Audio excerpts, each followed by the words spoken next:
हाँ तो बच्चों, आपका जो सिलेबस है उसको देखिए। ये सब आपका सीबीएसई की तरफ से आया हुआ है। वार्षिक बोर्ड परीक्षा हेतु विभाजन 9th क्लास का, कक्षा 9। आपका जो हिंदी का कोर्स ए का कोड है वो है 002, ये आपको पता होना चाहिए। इसमें आपका सबसे पहले एक पैराग्राफ आएगा अपठित गद्य, जिसमें से 5 प्रश्न आएंगे, एक एक नंबर के ऑप्शंस दिए होंगे। आपको एक कोई सही ऑप्शन छांट के लिखना होगा। एक पठित काव्यांश आएगा, जो अपठित, जो कि आपका पढ़ा हुआ नहीं होगा, उसमें से 5 प्रश्न होंगे, ऑप्शंस दिए होंगे। उसके बाद व्याकरण के लिए आपके कुछ निर्धारित विषय दिए हैं, वो होगी 16 नंबर की। 10 नंबर के अपठित, 16 नंबर की व्याकरण। व्याकरण में क्या क्या होगा? पहला होगा शब्द निर्माण में से उपसर्ग 2 नंबर का, प्रत्यय 2 नंबर का, समास 4 नंबर का। फिर उसके बाद अर्थ की दृष्टि से वाक्य के भेद 4 नंबर के आएंगे, और अलंकार जो है वो 4 नंबर के आएंगे। अभी यहाँ पर आपके अलंकार भी बिल्कुल पहले से ही स्पेसिफाई किए हुए हैं कि अनुप्रास अलंकार, यमक अलंकार, शब्दालंकार में से, और अर्थालंकार के उपमा और रूपक, यानी 4 अलंकार आपको पढ़ने हैं। ये अलंकार बच्चों आपको मेरी प्लेलिस्ट में मिल जाएंगे, आप उसमें से जा कर के समझ सकते हैं। उसके बाद आपकी जो पाठ्यपुस्तक क्षितिज है, उसमें जो आपका गद्यांश है, गद्य पर आधारित, उसमें पैराग्राफ दे करके आपसे प्रश्न पूछे जाएंगे। 5 प्रश्न होंगे एक एक नंबर के, उसमें भी ऑप्शंस दिए होंगे। उसके बाद फिर काव्य का एक पैराग्राफ होगा, जिसमें कि आपसे 5 प्रश्न पूछे जाएंगे। फिर गद्य में से 2 प्रश्न होंगे जो एक एक नंबर के होंगे, और पद्य के 2 प्रश्न होंगे एक एक नंबर के, यानी 7 प्रश्न गद्य से, 7 प्रश्न पद्य से। ये आपसे एक एक नंबर के पूछे जाएंगे। ये सब है ऑप्शनल, जिसमें सब हर प्रश्न में आपको ऑप्शंस होंगे आपके पास उत्तर में, और आपको सही उत्तर छांट कर लिखना होगा। तो ये जो पहला पार्ट है बच्चों, ये बहुत आसान है, और आसान तो ज़रूर है, लेकिन इसके लिए आपको मेहनत करनी पड़ेगी। आपको पुस्तक की एक एक पंक्ति पढ़नी पड़ेगी, क्योंकि बच्चों सीबीएसई में एनसीईआरटी की जो पुस्तकें हैं वो अपने आप में बहुत महत्वपूर्ण है और पूरी तरह से कंप्लीट विषय है। आपने अगर लाइन वाइज पढ़ा हुआ है, जो कठिन, जो इम्पोर्टेंट लाइन है उनको अंडरलाइन करिए बच्चों हमेशा, और उसको समझ के याद रखने की कोशिश करिए। मैं आपको हर पार्ट का एक विशेष भी दूंगी, जिसमें आपकी कोई भी पॉइंट इम्पोर्टेंट छूटेगा नहीं। आप केवल उसको भी अगर अपने आप देख लेंगे तो आपकी तैयारी फिर से रिवीजन हो जाएगा। उसके बाद खंड बा आता है वर्णात्मक प्रश्न में, जिसमें कि आपको जो आपका क्षितिज है उसके पाठों के आधार पर प्रश्नोत्तर दिए होंगे। उसमें आपके 3 प्रश्न आएंगे 2-2 नंबर के, यानी 6 नंबर के प्रश्न होंगे।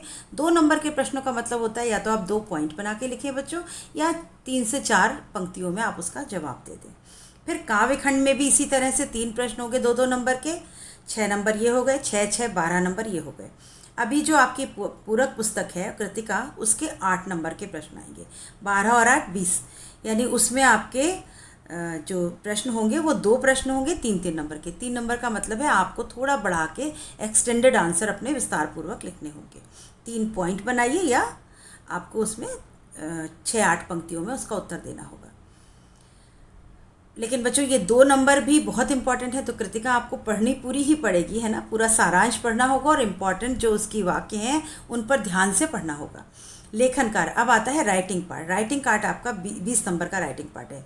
जो आपका ये वर्णात्मक पार्ट है, इसमें 20 नंबर प्रश्नोत्तर हैं किताब से, क्षितिज के और कृतिका मिला के, और जो बाकी के 20 नंबर हैं वो आपके राइटिंग पार्ट के हैं। तो राइटिंग पार्ट में क्या है आपको 100 शब्दों में एक अनुच्छेद लिखना है। अनुच्छेद मतलब एक पैराग्राफ राइटिंग करनी है।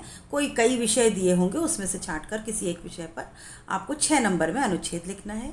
उसके बाद आपको 100 शब्दों में किसी एक विषय पर पत्र लिखना होगा। अब पत्र जो है वो आपका औपचारिक और अनौपचारिक दोनों हो सकता है। औपचारिक मतलब ऑफिशियल लेटर भी हो सकता है, अनऑफिशियल, दोनों में से जो आपको समझ में आए वो लिख सकते हैं 5 नंबर में। उसके बाद फिर किसी दिए हुए विषय या शीर्षक के आधार पर 100 शब्दों में लघु कथा लेखन होगा। अभी छोटी सी एक कहानी लिखी होगी, कुछ आपको दिया होगा वहाँ पर विषय, उस पर आप छोटी एक कथा लिख सकते हैं 5 नंबर की, या तो आप कथा लिखेंगे, और या फिर आप उसमें क्या लिख सकते हैं, एक ईमेल लेखन होगा। तो हम ये दोनों ही के बारे में अलग अलग वीडियो में डिस्कस करेंगे। ये ऑप्शन होगा, और हमेशा कथा लेखन और ईमेल लेखन में आपको ऑप्शन मिलेगा ही मिलेगा। उसके बाद आपका एक प्रश्न आएगा 4 नंबर का, जिसमें आपको संवाद लेखन यानी डायलॉग राइटिंग करनी होगी, या तो डायलॉग राइटिंग संवाद लेखन, और या फिर सूचना लेखन।